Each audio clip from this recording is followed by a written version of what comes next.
की वजह से हमें कहाँ कहाँ जाने का मौका मिलता है ना। ना तुम मुझे लाते कभी लॉकअप में। एक्सक्यूज मी भाई साहब। सुनील, ए सुनील, मेनका को चुप करवा, वरना तुझे पता है ना मैं तुझे।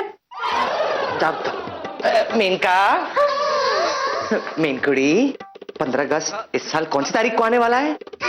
अभी बताती हूँ। 15 अगस्त की तारीख मतलब अब कुछ देर तक नहीं आएगी। हवलदार। क्या है मिस्टर, हाउ आर यू? एक 10 की नोट दीजिए ना प्लीज, 10 रुपए। मैं दूं? हाँ हाँ हाँ, अरे दीजिए ना, अभी क्या फर्क पड़ता है, 10 रुपए। Thank you. अभी लिसन हवलदार, ये 10 रुपए लो। अब जैसे बाहर निकलेंगे ना पुलिस चौकी से, बाजू में एक भेलपुरी वाला खड़ा है, 10 रुपए की सूखी भेल लेके आना। हाँ? धनिया डाल के जरा, नींबू बिम्बू, हाँ प्लीज। हाँ मैं कहीं नहीं जाऊंगा, अभी साहब आ रहे हैं तुमसे मिलने। अरे वाह, मतलब आप अपने सांप को भेजोगे नानी माँ के लिए भेल लाने? सर। अच्छा, तो ये है वो लोग, स्मगलिंग, इलीगल कंस्ट्रक्शन करते हो? हैं? नहीं नहीं नहीं नहीं, देखिए देखिए सर, आपकी गलतफहमी हुई है, हम लोगों ने कुछ नहीं किया। सुनील, 15 अगस्त 26 तारीख को आती है। 15 अगस्त 26 तारीख को कैसे आएगा? तुम लोग अपनी कहानी बताते हो या डायरेक्ट सजा तय करो तुम लोगों की? हुआ ये कि मैं अपने कमरे में सो रहा था, तो ये मेनका मुझे जगाने आई। दादी जी, दादी जी, दादी जी, उठिए, आपसे मिलने के लिए महात्मा गांधी जी आए हैं। कौन है? महात्मा गांधी मतलब बापू मोहनदास करमचंद गांधी, जिनका जन्म पोरबंदर में हुआ था, जिनके 3 बंदर हमें ये सिखाते हैं कि बुरा मत देखो, बुरा मत बोलो और बुरा मत सुनो। हमें आजादी दिलवाने में उनका बहुत बड़ा योगदान था, वो वाले बापू। मेनका, तुम बापू के बारे में इतना सब जानती हो? अभी अभी उनसे ही सारी इन्फॉर्मेशन लेकर आई हूँ। कहीं सचमुच के बापू तो नहीं आए हैं ना? मतलब आपको मेरी बातें झूठी लग रही हैं डैडी जी? कम से कम आपसे ऐसी उम्मीद नहीं थी मुझे।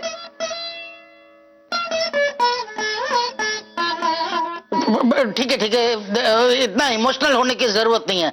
देखो,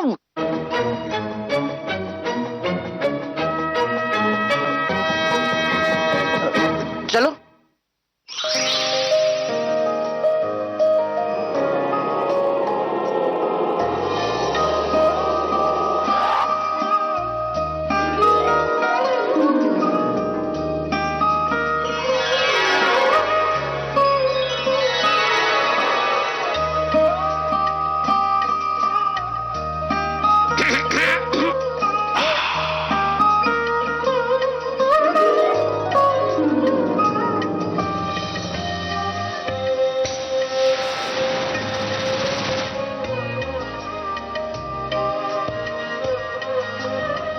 बापू, आप सचमुच यहाँ? भद्रकांत देवीलाल भदे।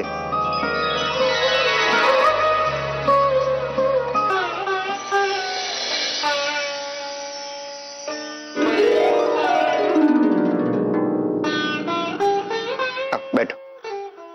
अरे अरे, ऊपर मेरे साथ बैठो। बापू, इस तरह अचानक हमारे घर पर? भदे, तुम अपनी पत्नी की कोई बात टाल सकते हो? नहीं रे बाबा। तो मैं भी तो आखिर एक पति हूं, मैं अपनी पत्नी की बात कैसे टाल सकता हूं? अच्छा, मतलब कस्तूरबा ने कहा इसलिए आप यहाँ आए? सिर्फ कहा नहीं भदे,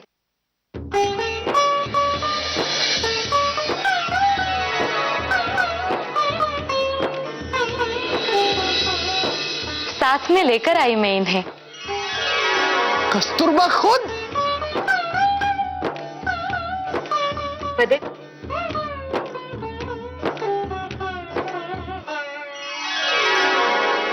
हाँ तो सुषमा, आगे क्या क्या हुआ कहानी में?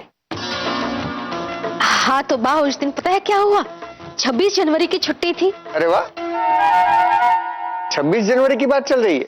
नहीं वो नहीं बापू, किस्सा तो 2 अक्टूबर का है, लेकिन हमारी सुषमा अभी 26 जनवरी पर पहुंची है।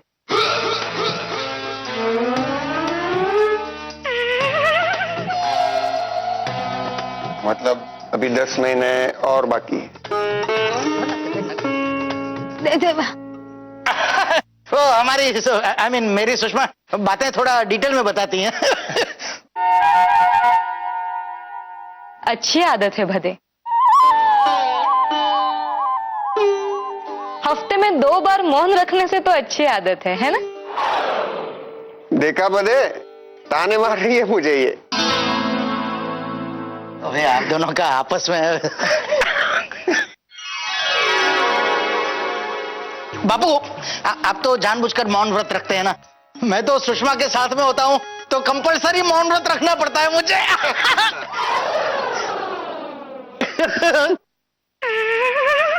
क्या भदे, मैं इतना भी नहीं बोलती। अरे मजाक कर रहा हूँ। डैडी जी, मम्मी जी, ये आप दोनों का क्या चल रहा है? कि नानी माँ को तो कुछ समझता नहीं है, एटलीस्ट आप दोनों को तो कुछ समझना चाहिए ना।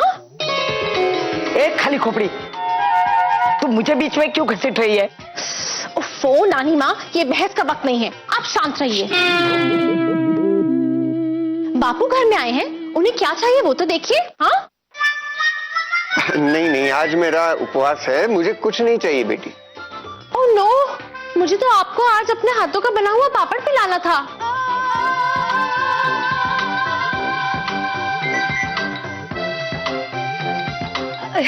बाबू, पापड़ पिलाना था मतलब? मेनका की स्पेशलिटी है। बहुत स्पेशल आइटम बनाती है हमारी मेनका। पिलाने का पापड़, चबाने की कढ़ी, तोड़ने का पुलाव। अच्छा हुआ आज आपका उपवास है। हाँ, बापू आप बताइए ना, कैसे आना हुआ? बताइए, मैं आपकी क्या सेवा कर सकता हूँ? अरे नहीं भदे। नहीं क्या भदे, आजकल ये बहुत चिंता में रहते हैं और इस चिंता की वजह से ठीक से सो भी नहीं पाते, दिन रात जागते रहते हैं। हम सबने बहुत समझाने की कोशिश की, लेकिन ये सुनते ही नहीं। भदे बेटा, थोड़ी देर के लिए इनकी समस्या आप ले लो ताकि ये सो पाए।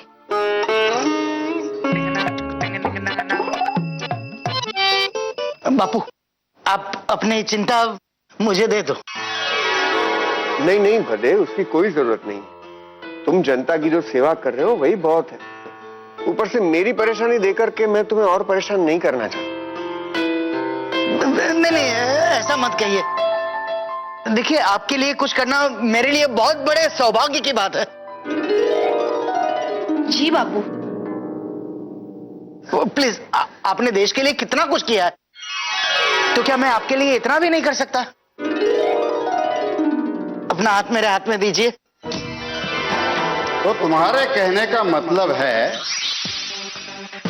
तुमसे मिलने महात्मा गांधी जी आए और तुमने उनकी समस्या ली और इसीलिए तुम महान आदमी बन गए और हमें तुम्हें स्मगलिंग के मामले में नहीं पकड़ना चाहिए। स्मगलिंग तो हमने की नहीं है सर।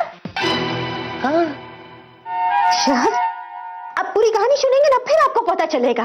हाँ, और भदे, इस बार जरा शॉर्ट में ही बताना, पिछली बार बहुत फैले थे तुम। सुषमा, तुम मुझे शॉर्ट में बताने के लिए मत कहो प्लीज। हर बार तो मुझे कहते हो, तुम इस बार कितना फैले? अरे मम्मी डैडी कूल। इंस्पेक्टर साहब, मैं आपको बताता हूँ। वो हुआ यूं कि बापू हमारे घर आए और सो गए, और हमेशा की तरह वो उल्लू के पट्टे चंकी ने लोचा मारा। जीजू, ये दूध लिया, बकरी का है ना? हाँ, बेकरी का ही है। बेकरी का नहीं, बकरी का। मैं बेकरी को बेकरी कहता हूँ, आप बकरी कहते हो तो पता नहीं। चंकी, मैंने तुझे बकरी का दूध लाने के लिए कहा था। मैं वो वाली बकरी। ये आवाज आपने तभी नहीं निकाली थी। अरे क्या फोन पे मैं ये करूं? तुझे बोला था असली ओरिजिनल बकरी का दूध लाना है। हाँ, तो ओरिजिनल नाम की बेकरी से ही लेके आया मैं। यहाँ पे A1 बेकरी, मॉडर्न बेकरी, दो ऑप्शन थे मेरे पास। फिर भी 15 किलोमीटर दूर जाके दूध लेके आया मैं।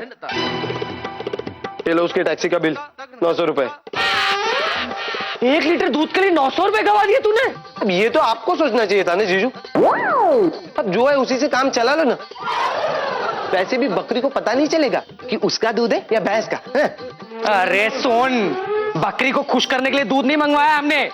मैंने बकरी को प्रॉमिस नहीं किया था कि मैं आऊंगा, बकरी का दूध लेके जाऊंगा। वाह, वापस एक बार करो ना प्लीज। हाँ, ये दूध हमने बापू के लिए मंगवाया है। बापू, महात्मा गांधी आए हैं घर पर। अच्छा, बापू मतलब वही बापू ना जिनके हैप्पी बर्थडे पे ड्राई डे होता है? हाँ। सुनील, हाँ बापू। जी बापू, वो सॉरी, इसकी वजह से। नहीं नहीं, गुस्सा मत करो। और अच्छा ही है, मेरे जन्मदिन के बहाने ही सही ये शराब नाम के जहर से लोग दूर तो रहते हैं। बापू, नींद हो गई आपकी? हाँ, बहुत अच्छे से नींद। शाबाश, गर्मा गर्म चाय हो जाए। नहीं नहीं, बस अब मेरी समस्या मुझे वापस दे दो। नहीं बापू, जब भी मैं कोई समस्या लेता हूं तो उसका हल भी ढूंढता हूं, और जब तक आपकी सही समस्या मुझे समझ में ना आए, मैं आपकी नींद वाली समस्या वापस नहीं दूंगा। भदेव, मैं अनशन पर बैठूंगा। हाँ, आपकी तरह। बताइए ना, आपकी नींद क्यों उड़ी हुई है बापू? भदेव, इस समस्या का हल तुम नहीं निकाल पाओगे।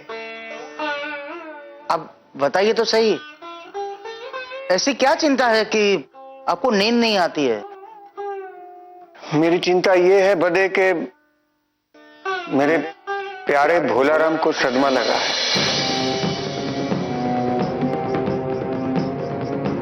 बापू का भोलाराम मतलब आज का आम आदमी। बापू की चिंता दूर करने के लिए मुझे भोलाराम को सदमे से बाहर लाना ही होगा, वो भी अपने भदेगिरी के अंदाज में।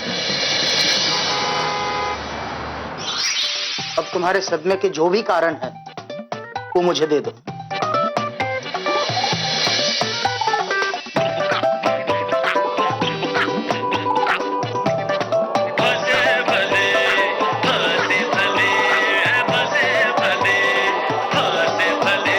दे दो, दो।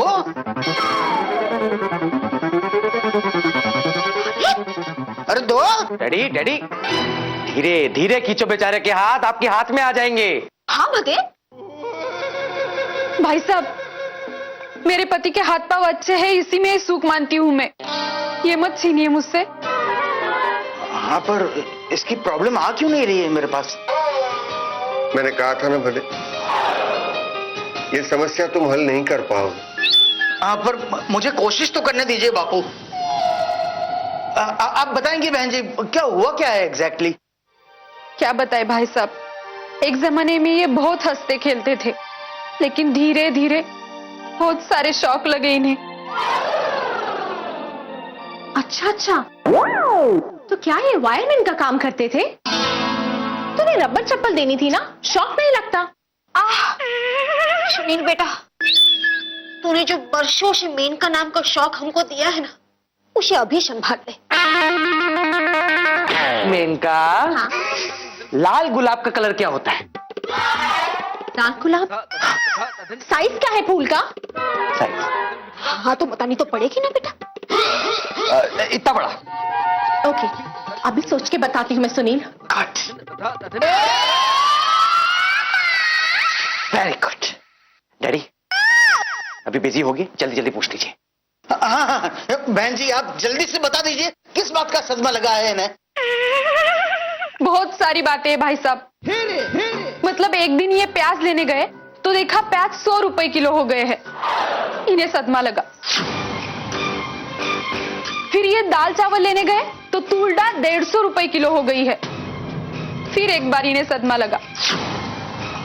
एक बार तो इन्होंने सुना कि एक नेता ने 16,000 करोड़ का घोटाला किया है। 16,000 करोड़ कितने होते हैं ये गिनने लगे तो फिर सदमे में गए। फिर पेट्रोल बढ़ा, शेयर मार्केट गिरा, डीजल बढ़ा, रुपया गिरा, पूरा का पूरा रास्ता ही गड्ढे में जाके गिर पड़ा। ऐसी बहुत सारी बातें हैं जिनसे इन्हें सदमा लगा।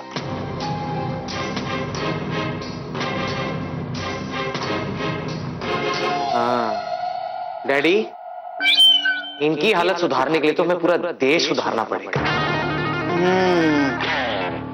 अब समझ में आया बापू, आप जो कह रहे थे वो क्यों कह रहे थे। हाँ, लेकिन अब क्या करेंगे हम? कुछ तो करना होगा ना। तो क्या करें कि भोलाराम सदमे से बाहर आ जाए।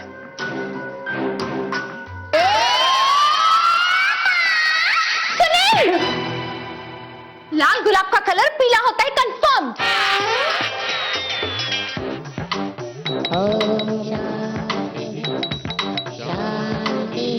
बेटा, लाल गुलाब का कलर पीला क्यों होगा? लाल ही होगा ना? लेकिन अगर मैं लाल गुलाब को पीला कलर कर दूं तो वो पीला हो जाएगा ना? पीला गुलाब लेना चाहिए था ना मेनकुड़ी। लेकिन तुमने तो मुझे लाल गुलाब दिया ना, तो मुझे लाल को ही तो पीला दिखाना होगा सुनील।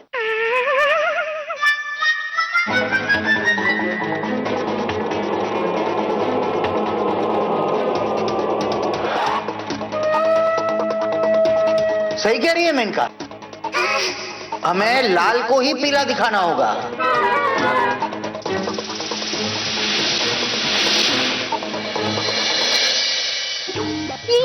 ये सब क्या है भदे? हाँ हाँ बताता हूँ, देखिए ध्यान से सुनिए। हमें भोलाराम को दिखाना है कि हमारे देश में सब्जी, दाल, चावल सब कुछ बहुत सस्ता हो गया है।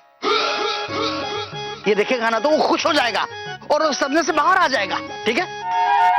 लेकिन बिल्कुल रियल लगे वैसा नाटक करना है, समझ गए? आ रहा है चंकी भोलाराम को इसी तरफ ले आ रहा है। जाओ जाओ, बिखर जाओ, आ रहा है वो। जल्दी जल्दी जल्दी।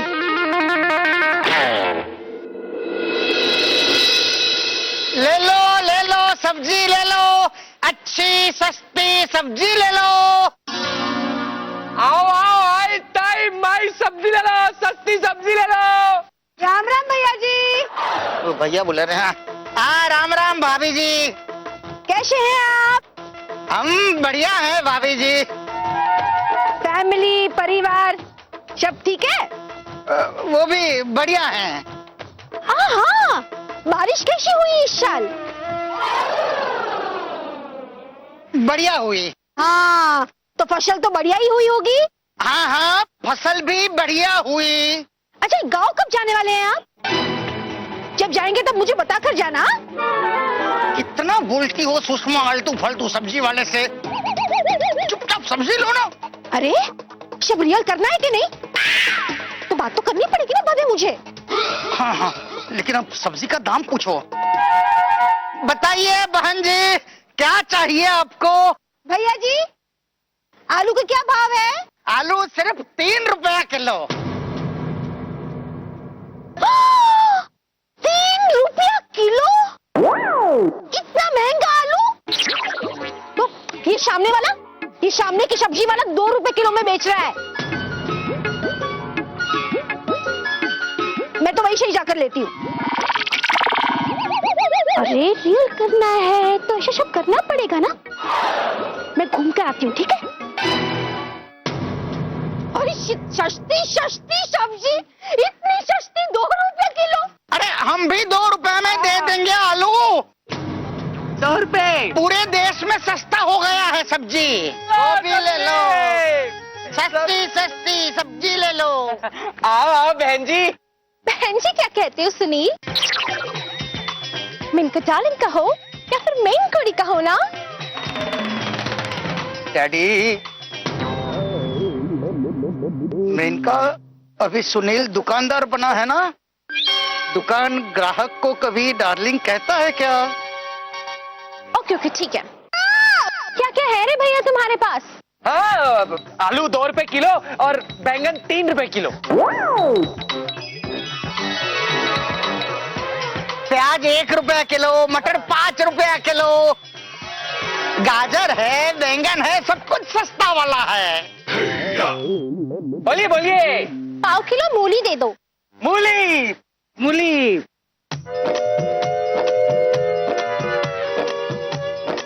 मूली मूली नहीं है। तो फिर मेथी दे दो। मेथी मेथी भी नहीं है। तो सूरन दे दो। जो है वो मांगो ना मेनका।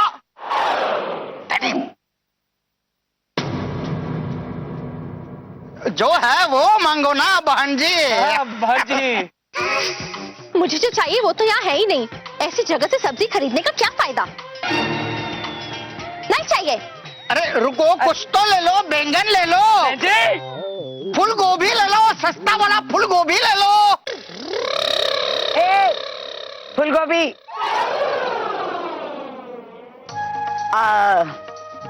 क्या क्या है तुम्हारे पास? आलू है, प्याज है, बैंगन है, सब कुछ सस्ता वाला। तो एक काम करो, 2 किलो आलू, 2 किलो प्याज और ले 3 किलो बैंगन दे दो। अभी दे देते हैं। कुल मिलाकर आपका हो गया बस 17 रुपया। बहुत सस्ता हो गया है सब्जी। कौन ऐसा बोला? तुम्हें तो मालूम है ना, मेरे पास छिट्टा नहीं है, 1000 की नोट है। मेरे दामाद जी से ले लेना। हाँ, क्यों? दामाद जी से क्यों लेना? अब कहीं पर भी उधारी करके आएगी और जिंदगी भर आपकी उधारी दामाद जी चुकाते रहेंगे। नहीं तो नहीं, बेचनी ही नहीं है आपको, सब्जी नहीं बेचनी है आपको। जाइए आप। डैडी, किसी ना किसी को तो सब्जी बेचनी पड़ेगी ना। भोलाराम को खुश करना। ले लो 2 रुपए किलो आलू। क्या चल रही है? तुम लोग इतनी सस्ती सब्जी कैसे बेच रहे हो? कहां से चोरी किया माल या फिर स्मगलिंग करके लाया? बोलो। लाइसेंस किधर है दुकान का? लाइसेंस किधर है? देखिए, लाइसेंस नहीं है हमारे पास, लेकिन आप हमारी बात सुनिए। अरे एक तो बीच रास्ते में बिना लाइसेंस का दुकान लगा, ऊपर से सस्ती सब्जी बेच रहे हो। अरे इन गरीब सब्जी वालों का क्या होगा, कभी सोचा है तुम लोगों ने? चलो उठाओ उठाओ उठाओ, दुकान उठाओ। ये देखिए,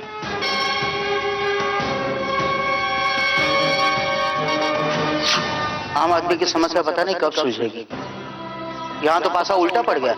न जाने महंगाई और भ्रष्टाचार के बोझ का हमारा भोलाराम कब अपने सदमे से बाहर निकलेगा और कब दूर होगी बापू की चिंता। आज तक की सबसे कठिन मुसीबत में फंस गया है भदे तो अब क्या करेगा? जीजू, वो जो सब्जी का ठेला लगाया था ना, उसका बिल 48,000।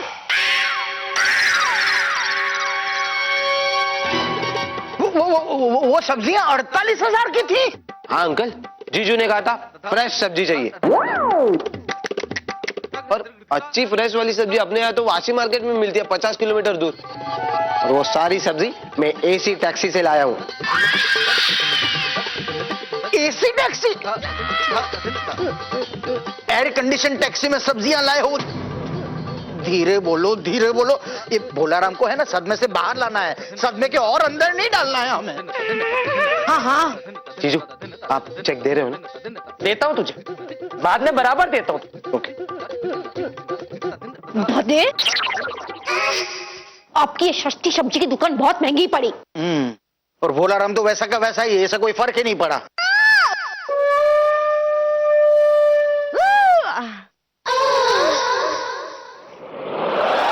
डैडी, भोलाराम को अच्छा लगे कुछ ऐसी बातें बताओ ना। ऐसा क्या बताऊं? भोलाराम, हमारे देश में भ्रष्टाचार पूरी तरह से बंद हो गया। हाँ, कोई एक पैसा नहीं खाता।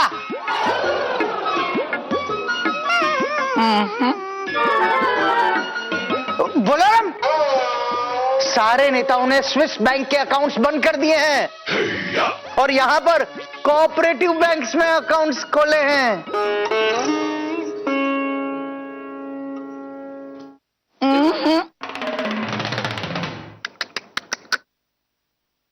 भोलाराम,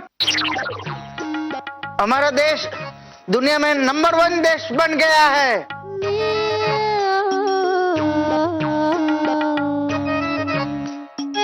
भोलाराम, टंग टंग टंग टंग टंग टंग, कुल्फी वाला आया, कुल्फी वाला।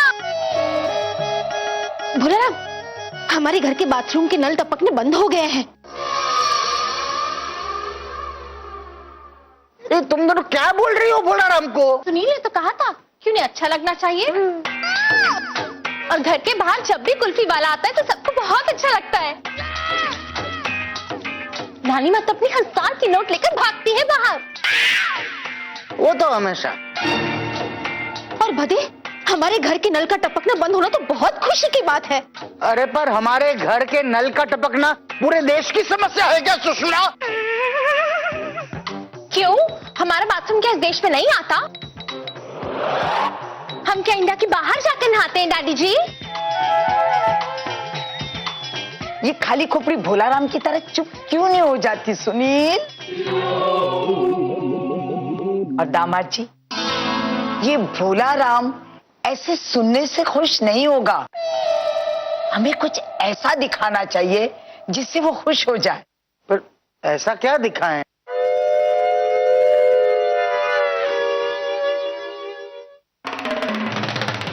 मेरे पास एक आइडिया है। Idea cancel. फिर भी बताना मेरा फर्ज है। अरे नहीं बता भाई बता। अंकल, हम एक काम करते, मैं जाकर कोई ऐसा रास्ता ढूंढता हूँ जिसमें एक भी गड्ढा ना हो। वो फोटो देख के ना भोलाराम खुश हो जाएगा। तेरी फोटो का मतलब है कि तू आसमान की फोटो खींच के लाएगा और उसके पीछे लिख देगा कि इस आसमान के नीचे जो सड़क है उस पे एक भी गड्ढा नहीं है। अरे पर उसमें प्रॉब्लम क्या है जीजू? अरे नहीं बोला ना, चुप रह। एक मिनट सुनील, चंकी ने बहुत अच्छा आइडिया दिया है। देखा डैडी, हम फोटो नहीं दिखाएंगे, हम भोलाराम को सचमुच की सड़क दिखाएंगे ना, जिसमें एक भी गड्ढा ना हो। भदे, अब बापू, कोई रास्ता मिला? रास्ता ही ढूंढने जा रहा हूं बापू। ऐसा रास्ता जिसमें एक भी गड्ढा ना हो। लेकिन भदे, क्या ऐसा कोई रास्ता होगा? अरे क्यों? अंग्रेजों के जमाने में तो ऐसा होता था ही ना बापू। मुंबई में ही नहीं, हिंदुस्तान के सारे रास्ते धोए जाते थे उस जमाने में। इतने साफ और अच्छे होते थे वो रास्ते। हाँ, उसी रास्ते पर चलकर मेरे लोग नई मंजिलें ढूंढे, इसीलिए हमने आजादी की लड़ाई लड़ी थी। पर लोगों ने उसी रास्ते पर इतने गड्ढे बना दिए कि आज पूरा देश गड्ढे में जा रहा है। फिर भी मुझे कोशिश करनी है बापू।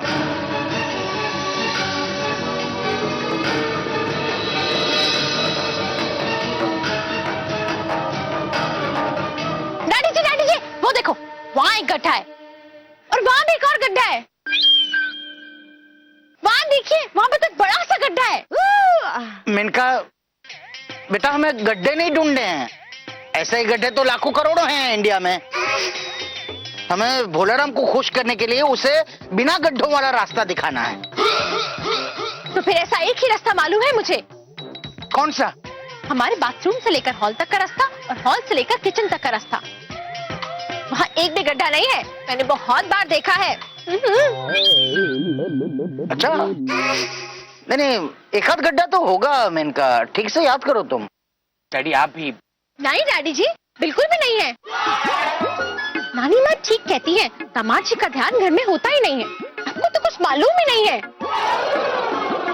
सुनील, वाइफ है ना तुम्हारी, जस्ट हैंडल हर प्लीज। मेनकुड़ी, चौराहे पर कितनी राहें आके मिलती हैं? सुनील, मैंने इसका जवाब परसों भी दिया था और आज भी मेरा जवाब वही है। चौराहे में 7 राहें आकर मिलती हैं। अरे 9 भी तो हो सकती हैं। जरा सोच के बताओ, सोच के बताओ। अरे पल पल दुनिया चेंज हो रही है। बहुत गड्ढे। अंकल वहां पे एक अच्छा रास्ता मिला मेरे को। सच? हाँ, तूने ठीक से देखा ना वहां चंकी? हाँ हाँ जीजू, अपनी इन्हीं आंखों से देखा है, बहुत अच्छा रास्ता है। चलो चलो आओ। चल के देखते हैं।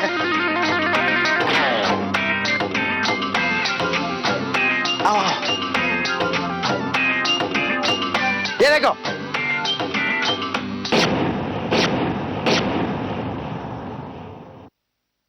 चंकी ये अच्छा रास्ता है। जीजू अच्छा ही तो रास्ता है, बस वो वहां एक गड्ढा है, उससे वो थोड़ा दूर दूसरा गड्ढा है, और उसके आगे छोटे मोटे 10-12 गड्ढे हैं। बाकी रास्ता तो अच्छा ही है जीजू।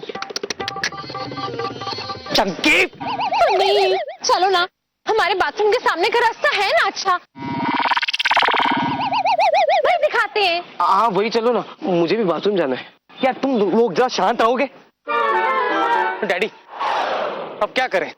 सुनील, मुझे लगता है बिना गड्ढों वाला रास्ता हमें मिलेगा ही नहीं हमारे देश में। हम एक काम करते हैं, ये थोड़े गड्ढे खुद भर लेते हैं और फिर भोलाराम को दिखाते हैं। Good idea uncle. जीजू आप कहे तो वो रोड रोलर पत्थर सब मंगा लूं, 1.5 लाख में काम हो जाएगा। मुझे तुझसे तो कुछ नहीं चाहिए। ओके, अच्छा है, अपने देवर से ऐसे मांगकर कुछ लेना भी नहीं चाहिए। चुप रहोगे जरा? हाँ सुनील, मैं क्या तुम्हारी आज्ञा के बाहर हूँ?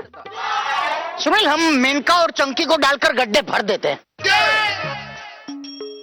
अंकल डैडी जी, अच्छा चलो, पत्थर मिट्टी डालकर गड्ढे भरेंगे बस। सुनील, तुम अपनी माँ को फोन करके बोलो कि उस भोलाराम को लेकर यहीं पर आ जाए। सुषमा, मुझे भोले राम की तरह सदमा लगने वाला है। क्यों? क्या? पानीपुरी के लिए क्यों मना किया? भेलपुरी के लिए तूने क्यों मना किया? और ऊपर से और अब बर्फ के गोले के लिए भी ना कहा तो सदमा तो लगेगा ना। हाँ तो लगने दो सदमा।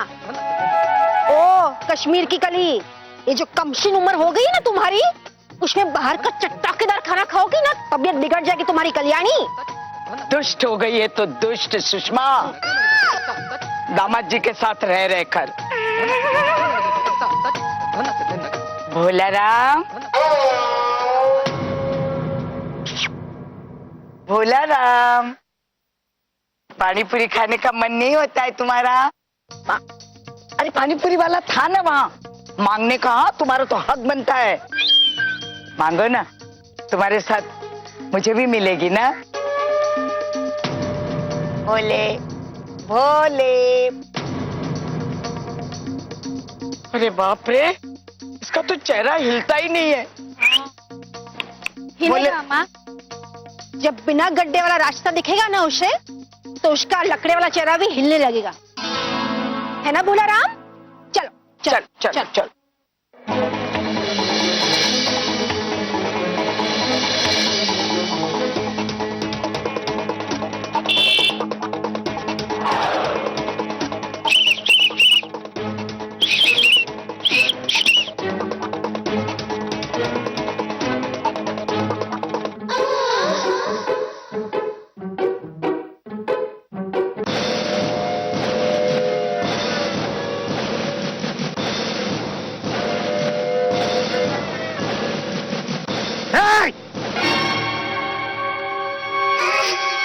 काय चल रहे?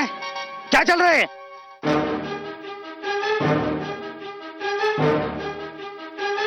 अच्छा, तो तुम लोग सब्जी का स्मगलिंग करने वाले?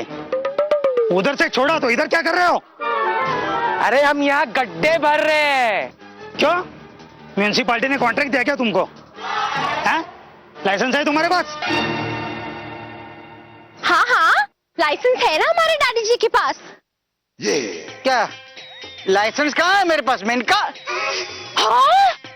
यानी कि आप बिना लाइसेंस के गाड़ी चलाते हो? आज के बाद मैं कभी नहीं बैठूंगी आपके साथ गाड़ी में। अरे ए शानी, शानी? मैं ड्राइविंग लाइसेंस के बारे में नहीं बात कर रहा हूँ, ये गड्ढा भरने के लाइसेंस के बारे में बात कर रहा हूँ। ओह, वो लाइसेंस नहीं है हमारे पास। पर आप लोग भी कमाल है, इस शहर में कोई भी आकर अपने मतलब के लिए गड्ढे खोदता है तो वो चलता है आपको। कोई भी आकर रास्ता उखाड़ कर बैनर खड़े करता है, होर्डिंग खड़े करता है, तो उनसे लाइसेंस नहीं मांगते हैं आप। हम लोग गड्ढे भर रहे हैं तो आप हमारे पास लाइसेंस मांग रहे हैं। अबे शाने चुप बैठ। एक तो पहले तूने सब्जी का स्मगलिंग किया है और फिर से इलीगल कंस्ट्रक्शन कर रहा है। Illegal construction? तो क्या, ये रेत है, ये पत्थर है, ये मजदूर है। मजदूर? तो हुआ ना इलीगल कंस्ट्रक्शन। मजदूर?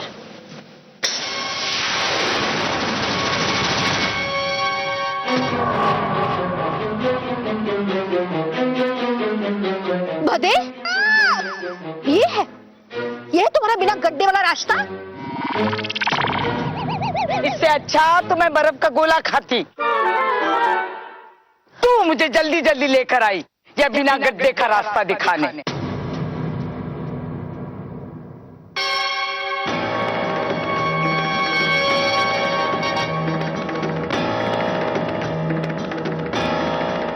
गड्ढों से भरी सड़क ने दिया भोलाराम को दूसरा झटका। अपने आप को लोगों की मुसीबत दूर करने वाला मसीहा मानते थे ना तुम। अरे बापू के एक आम आदमी भोलाराम को तो सदमे से बाहर ला नहीं पाए तुम। जिस बापू ने हमें आजादी दिलाई बिना हिंसा का सहारा लिए, और तुमसे उनकी एक छोटी सी चिंता दूर नहीं हो पाई। लानत है तुम पे भदे, लानत। ये सब क्या चल रहा है तुम लोगों का? चलो तुम सब लोग चलो स्टेशन। ना बाबा, हमें अभी किसी गांव नहीं जाना। अरे शानी, शानी, मैं रेलवे स्टेशन नहीं पुलिस स्टेशन बोल रहा हूँ। मतलब पुलिस स्टेशन से भी गाड़ियां गांव जाती हैं?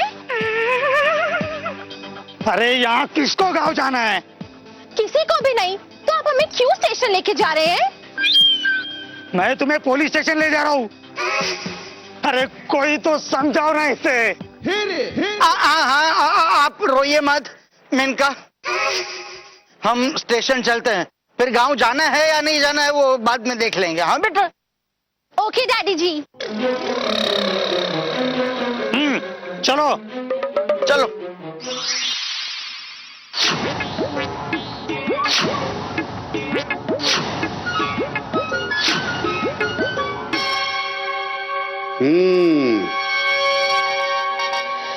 अंकल, ये देखो इंस्पेक्टर, यही है भोलाराम। देखो हालत देखो इसकी वजह से ही हमने सब कुछ किया। अब तो छोड़ दो हमें प्लीज। मैं तुम्हें ऐसे ही नहीं छोड़ सकता। हाँ, मैं मानता हूं कि बापू तुम्हें मिले और उन्हीं के लिए तुमने सब कुछ किया। तो अब मुझे भी थोड़े बापू मिले तो शायद मैं तुम्हें छोड़ दूंगा। हाँ मिलेंगे ना। आप चलिए ना हमारे साथ हमारे घर पर, पूरे के पूरे मिलेंगे। अरे वो बापू के बारे में नहीं बोल रहे साहब। तो बापू की तस्वीर जिन नोटों पर होती है ना, वो चाहिए इनको। अच्छा, आप तो बहुत होशियार हैं। आओ। कितनी भी होशियारी से क्यों ना मांगो, हम आपको रिश्वत हरगिज नहीं देंगे। सही बोल रहे हो दामाद जी, सही बोल रहे हो। ऐसे रिश्वतखोरों के सामने झुकना नहीं चाहिए। इंस्पेक्टर लिसन, आप जब तक रिश्वत लिए बगैर हमें छोड़ेंगे नहीं ना, तब तक मैं यहाँ अनशन पर बैठी रहूंगी। तालियां, तालियां! क्या बात है ससुमा! सिर्फ थोड़ी सी भेल आएगी तो धनिया डाल के। ससुमा, वो भी नहीं खाऊंगी। शाबाश, शाबाश। हम अभी से यहाँ अनशन कर रहे हैं, जो करना है कर लो। यहाँ अनशन वगैरह का नाटक भी चाहिए। अच्छा, नहीं हटेंगे, नहीं हटेंगे। यहाँ से हम नहीं हटेंगे। एक धक्का और दो। रिश्वतखोरी छोड़ दो। गणपति बप्पा।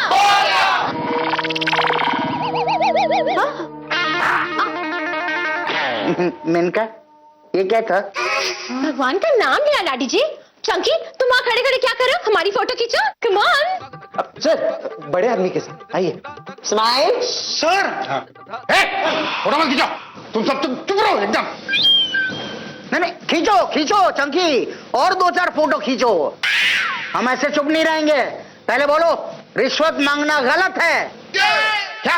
हाँ, बोलो रिश्वत मांगना गलत है, वरना हम नारे लगाते ही रहेंगे। रिश्वतखोरी मुर्दाबाद, रिश्वतखोरी मुर्दाबाद, रिश्वतखोरी मुर्दाबाद, रिश्वतखोरी मुर्दाबाद, रिश्वतखोरी मुर्दाबाद। और चुप बैठो। तो बोलो पहले, रिश्वत मांगना गलत है? रिश्वत मांगना गलत है।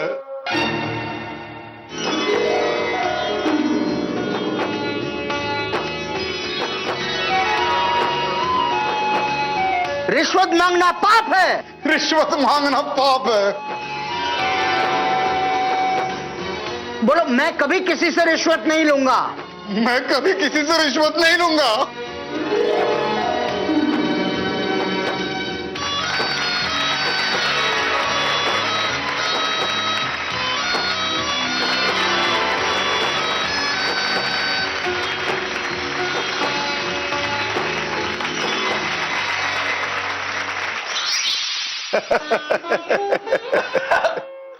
क्या बात है बड़े, तुम लोगों ने सचमुच भोलाराम को सदमे से बाहर निकाल दिया। आप ही की जीत है बापू।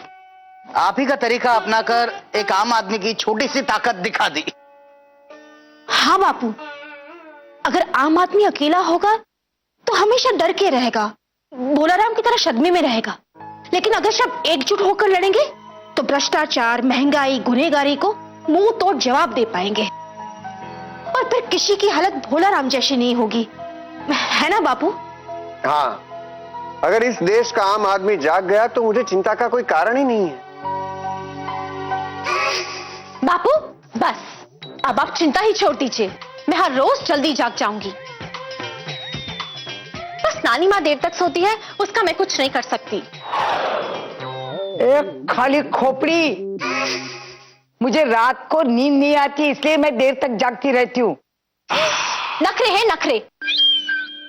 दिन भर सोती रहोगी तो रात में नींद कैसे आएगी? हाँ बापू, हमें निकलना होगा।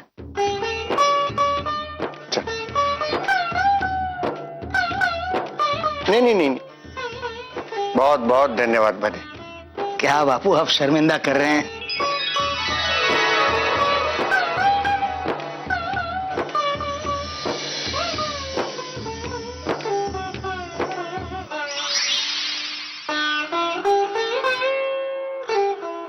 डैडी जी, डैडी जी, किसे बाय बाय कर रहे हैं आप?